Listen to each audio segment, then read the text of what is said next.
everybody. Please have a seat. I am thrilled to welcome our state and national Teachers of the Year to the White House this afternoon. If people who know me know, I've just got a soft spot for teachers. Partly my sister's a teacher. My mom was a teacher for a while. And if there's one thing we can't say enough to our nation's educators, it is thank you. So today we've got a chance to do that, to show our extraordinary appreciation for the difference that they make in the lives of our children and the lives of our nation. Now, before we get started, I've got to recognize another outstanding educator, our Secretary of Education, Arne Duncan.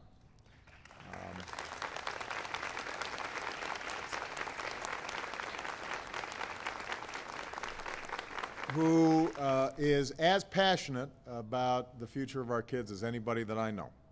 And I'd like to acknowledge and applaud the three outstanding principals of the year who are joining us, because we know that unless we've got outstanding leadership in our schools, it's very hard for even great teachers to do their job. And so please give them a big round of applause as well.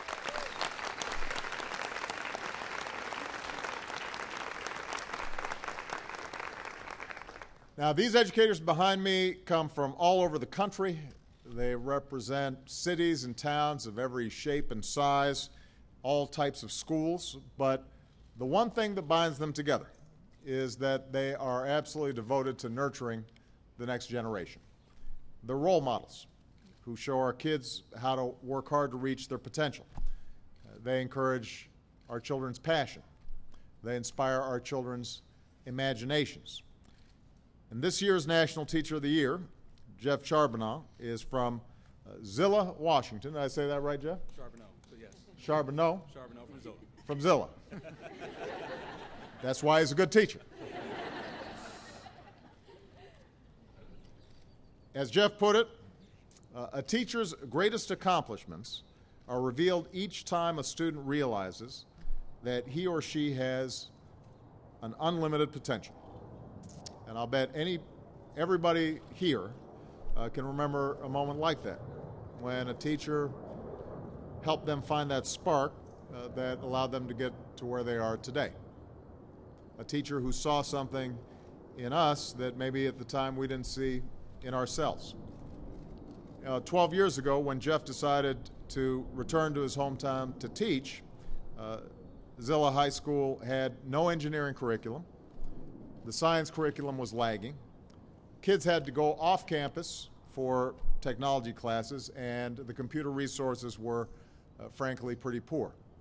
But Jeff was determined to turn that around. He wanted to convince kids that something like quantum mechanics wasn't something to run away from, but something to dive into. And he said, it's my job to convince them that they are smart enough that they can do anything. And now, with Jeff's leadership at his high school, science enrollment is way up. Kids are graduating at college-level science college-level science credits. The school expects to have to hire more teachers now to meet the demand. This kind of transformation is exactly why I've proposed preparing an additional 100,000 math and science teachers across the country over the next decade.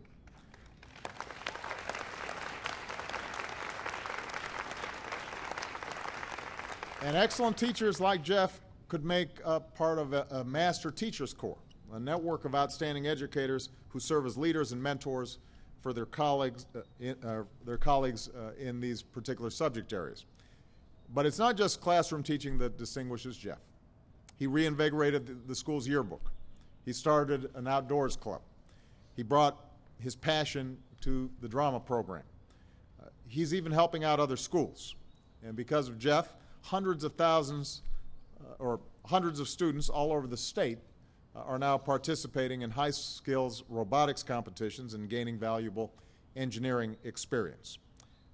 All in the name of creating what Jeff calls paradise. That's what school is for him. That's what he wants it to be for his students, in their classrooms, but also in their activities and the greater community. And basically, there's nothing that Jeff will not try to give his students the best education in every respect. And by the way, I think it's important for us to acknowledge Jeff's wife and children and mom and dad and brother all presumably have to put up with him constantly doing all this stuff.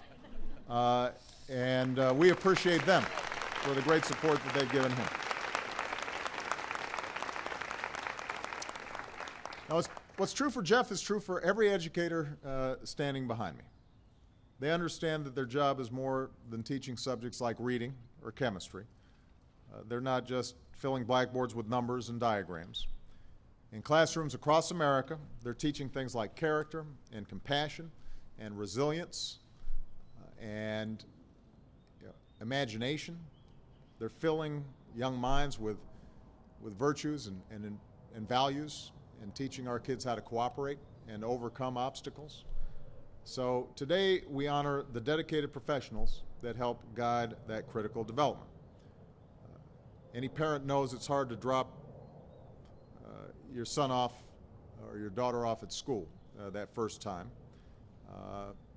In the instant the car door slams or the school bus door shuts, there's a little flutter that goes on. I like quoting somebody who said that being a parent is like having your heart outside your body, wandering around. But these teachers, they're the ones that we trust with our kids. They're people who love our kids. A few months ago, we saw the true depths of a teacher's commitment when 6 educators were killed trying to protect the children they embraced as their own. There was the teacher who locked her first grade students in a bathroom and whispered, "I love you," because in her words, I wanted that to be the last thing they heard and not gunfire. The special education teacher who was found cradling a student in her arms trying to protect him from the evil that ultimately took them both. In those moments, those brave teachers showed the world what they do is more than just educate kids. They embrace them and they nurture them and they love them. And we know that the men and women behind me do the same. These folks did not go into teaching for money. They certainly didn't go into it because of the light hours and the easy work. They walk into the classroom every single day because they love doing what they do, because they're passionate about helping our children realize the best versions of themselves so that our country can become the best version of itself. I just want to say to all of them, I hope that in some small measure this award keeps them going, because I never want our teachers to feel discouraged in a time of budget cuts, at a time when all too often problems in the schools are laid at the feet of teachers, where we expect them to do so much, and sometimes they get so little in return. I want you guys to know that the country appreciates you. The kids appreciate you. The parents appreciate you. What you do matters.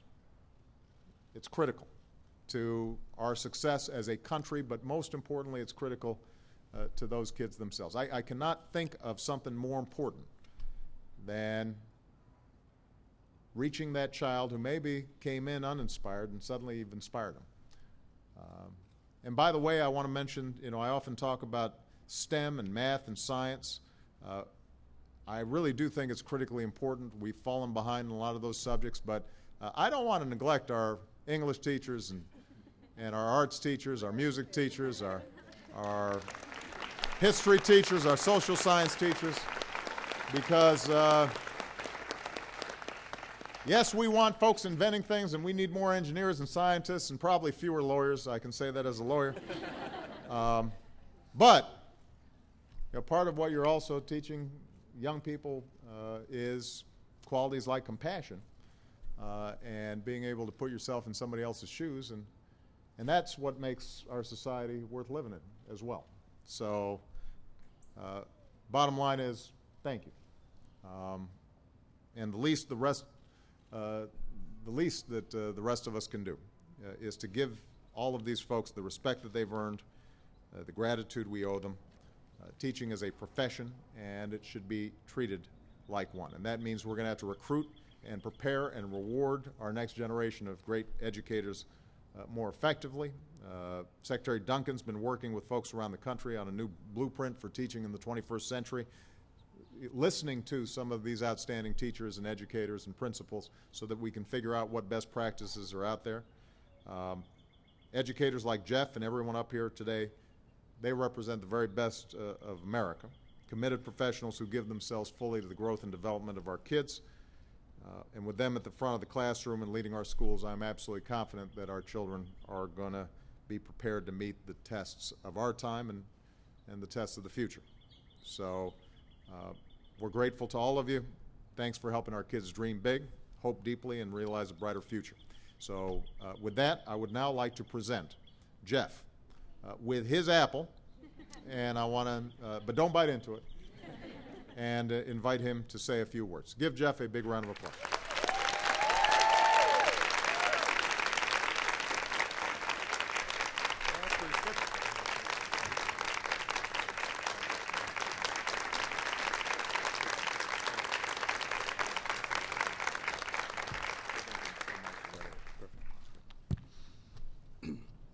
Mr. President, Mr. Secretary, on behalf of the teachers assembled here and all those who we represent back at home, I'd like to thank you both for your dedication and commitment to continuing to improve the lives of our children through the public education system.